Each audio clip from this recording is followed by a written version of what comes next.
Well, hey everyone, I am welcoming now Justin Giboney, founder of the AND campaign, to today's event. Thank you so much for joining us, Justin. My pleasure. Thanks for having me, Eric. I'm glad to be here. Yeah, well, I have been a huge fan of the AND campaign for years now. I think really since the beginning of your organization. Which how long have you guys been around? Since about 2017. Okay, yeah, it was soon after that I became aware of you guys, and I've sung your praises many times, been a supporter. So just give us a little background on where the AND campaign came from. Where did the idea come from for you? Yeah, so the AND campaign is a Christian civic organization, and just to give you my background, because it kind of springs out of that, I'm an attorney, but I'm also a political strategist. And as I was running campaigns here in Atlanta, doing doing kind of partisan stuff,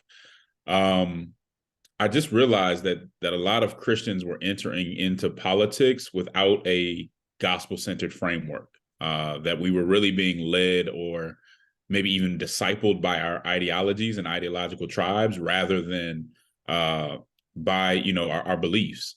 And so a number of things happened, but I just wanted to help create articulate a gospel-centered framework in this moment. And so I just met with anybody I could who I knew was Christian, was interested in politics, and just started trying to create something that it could help Christians in this space. And how have you seen it grow since then? It's been great. We have our podcast, the Church Politics Podcast. That audience has grown. We have chapters, and so now we have 13 chapters around the nation of folks who want to use the AND campaign framework on a local level, because we think a lot of the good work is done on a local level, which is usually less partisan. And just a lot of elders and others, I think Christian leaders kind of catching on to what we're doing and sharing what we're doing as well. So it's been exciting, certainly not easy, but it's been some exciting growth. All right. And one of the things you've talked about recently on the podcast, which I listen to, so everybody listen to Church Politics Podcast. I love your commentary. You guys are always up to date on the latest issues. You're talking about what's happening right now and giving us your perspective on how do we look at this from the perspective of a Christian. You always say, not as a Democrat, not as a Republican, but as a Christian, which I love. But you talked recently about how, you guys are not always invited to every event. You're not always invited into every circle because you stand true to your biblical worldview, your biblical values, no matter what it is. A lot of times lately it's been, sexuality, issues of biblical sexuality. And you don't see a lot of organizations doing that because you have to you have to have money. You need to have, voices out there speaking for you. So what keeps you motivated to sort of stay true to who you are? Oh, there's a lot of things that keep me motivated. I think just knowing that this vision and the purpose of the AND campaign isn't mine. It doesn't belong to me. And I remember before we kind of created this framework, wishing that there were groups who just called it like they saw it, that weren't respecters of any ideology, and that just said what needed to be said. And so just thinking of how God is using us, why this was created, kind of keeps me thinking about that. But also, I think a lot of my elders, my grandparents were part of that civil rights generation, and all the things that they went through, but still maintained a level of integrity and dignity. I think that really encourages me to move on and to try to do things in a different way. Yeah, that's so good. Have you had people try to sway you, like, hey, you guys should really, give in on this thing or the other thing? Every single day.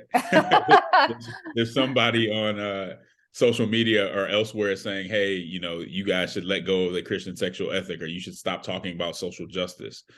And that's, the day that we do those things, I think is the day that the AND campaign no longer needs to be around. Right. We're not here just to have a voice or just to say what one side wants to hear. I think we're here to try to do our best to present the whole counsel of God as it applies to the public square. Yeah. So this is a big question, but as well as I do that in the past 6-7 years or so, it seems like politics and religion have, they've just become so intertwined, and among Christians specifically, these political divides, these huge ideological divides within our churches, And it can be really difficult sometimes. And I know this is a big question, but how do we as believers stay unified in Christ, even when we do have these different perspectives on policy and politics? I think for one, we have to center Christ. And when we center Christ, when we, scrutinize all these issues through biblical scrutiny, we begin to see that our side isn't always as right as we think it is. And I think that causes us to be a little more humble, maybe to listen a little more.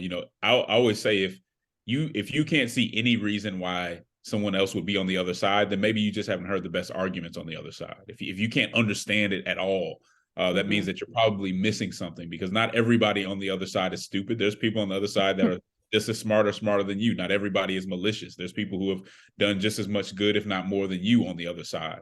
And so maybe it's just a matter of listening and building relationship. But for Christians, it has to start with the gospel. It has to start with a willingness to hold ourselves accountable and not make this a good versus evil where everything we do is right and everything they do is wrong.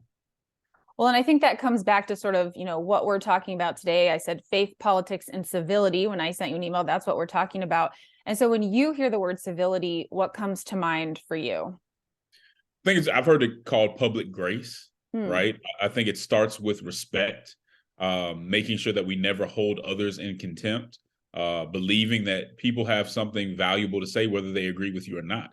And it's really about principle, right? It's not about agreement. It's about the understanding that everyone has a human dignity. They're all made in the image of God. They deserve to be heard, not necessarily agreed with, not necessarily affirmed, but they deserve to be heard out. In fact, that's kind of what our form of government is based on. You can't have a democracy if there are certain voices that aren't heard. And so I think it's also, so that's kind of the one side of it, but it's also pushing back against those who do try to silence others, right? Pushing back and understanding that if you don't want the debate, if you don't want to have the conversation, then you probably have something to hide. So whether they're on your side or another side, people should invite debate. If the merits are on your side, let's have the conversation. And civility allows us to do that. And do you see, from your perspective, do you see those conversations being shut down on both sides of the aisle right now?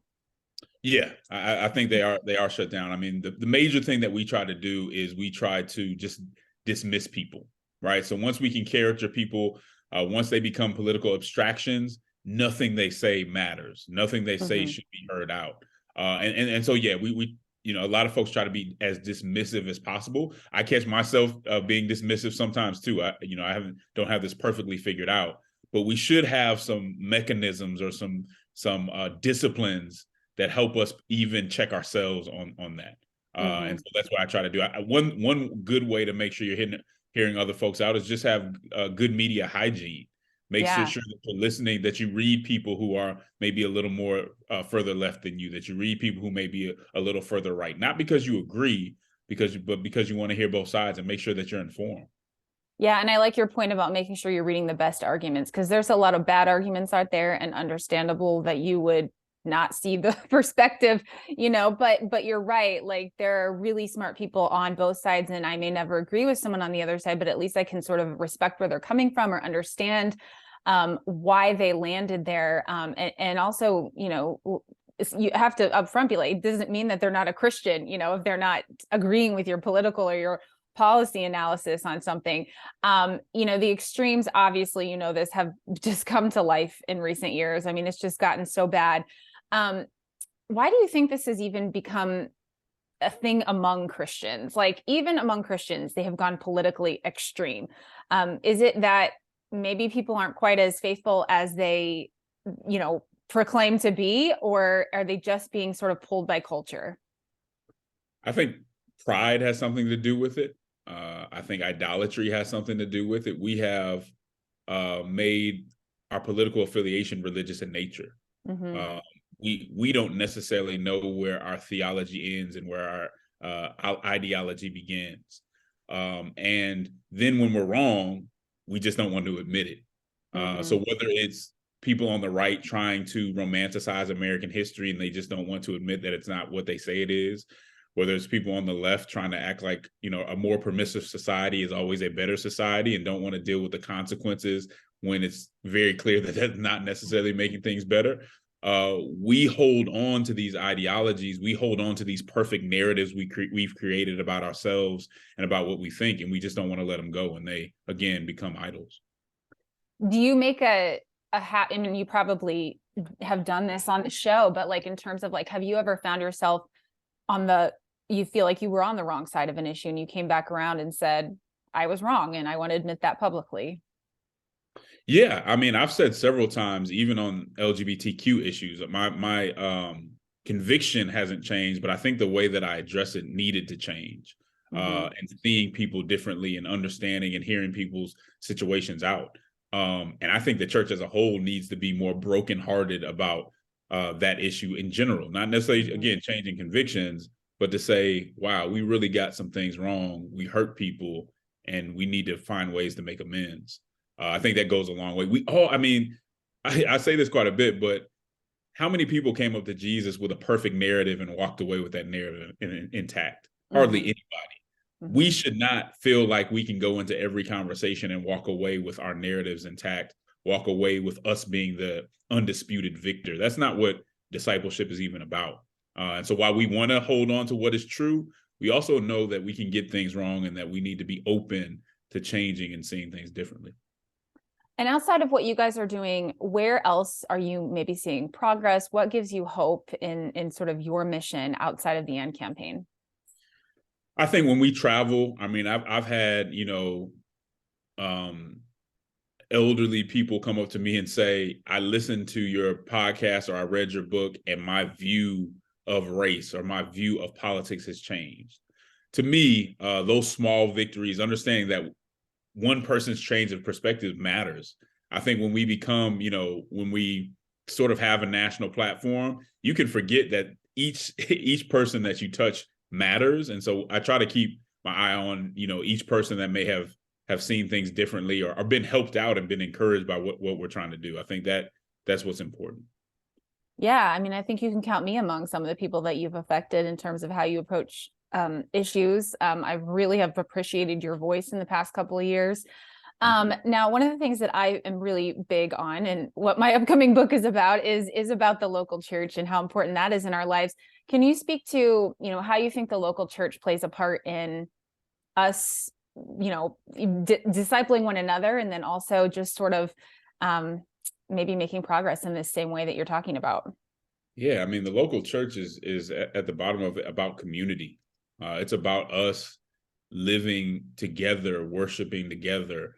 And there's such a danger in not having a local church, not having people that know you, right? Because people on Twitter, people that you may go speak to don't necessarily know you. People at work might not know you, but having people that know you, that care for you, even at your worst moments, and are willing to hold you accountable. I can tell you that my local church very much keeps me grounded. And in those times where there's a struggle or there's things going on, to go to church, to be a part of that worship, to see those smiling faces means a great deal. And one of the things that's really been on my heart lately is I have so many friends who have walked away from the church, just folks I grew up with or went to high school with, or even some of my professional friends now. And so many of the issues they go through, I'm like, that's what the church is for. Like, the church can help you through this. Yes. But unfortunately, for some reason, the church is the last place they think to go, even if they were raised there. And so we have some work to do. But the local church is a gift, and we got to start seeing it like that again, even though we know it's not perfect. Yeah, love that. Okay, I have one more question that just popped into my head because I'm curious. I know do you have 3 or 4 kids? 3.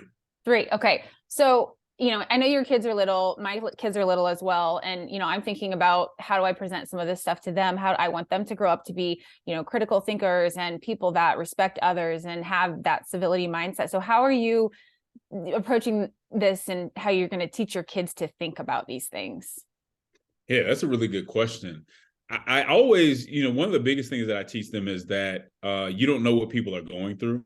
There may be somebody who talks too much or doesn't talk enough, but you don't know what's going on at home. You don't know what's in their heart. So rather than being the person that piles on and things of that nature, be the person that invites them into the conversation. Be the person that asks them, are they okay? Or just gives them a compliment. And so I've told myself, once a week, find somebody who you may not get a lot of compliments and give them a compliment.